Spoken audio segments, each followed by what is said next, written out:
Quelqu'un est tombé malade.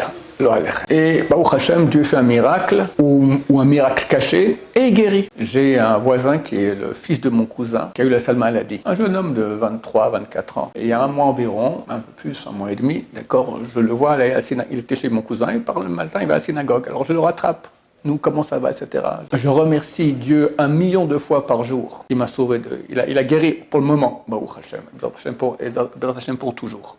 Mais moi, je ne remercie pas 1 million de fois par jour Hachem que je suis en bonne santé. Lui, il est tombé malade, il a guéri et il remercie Hachem. C'est quand même bizarre, parce que si on demandait au type, tu aurais préféré rester en bonne santé ou tomber malade et guérir. Il préfère rester en bonne santé. Mais on voit que néanmoins, au niveau spirituel, au niveau de ce qui se passe entre lui et Dieu, après la maladie, il est bien plus proche de Dieu qu'avant.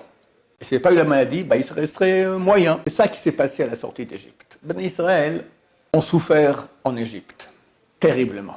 Lorsqu'ils traversent la mer Rouge, les ennemis sont engloutis et ils font ce chant. Mais si on regarde les paroles de ce chant, il y a très peu sur ce qui vient de se passer maintenant, que les Égyptiens ont été engloutis.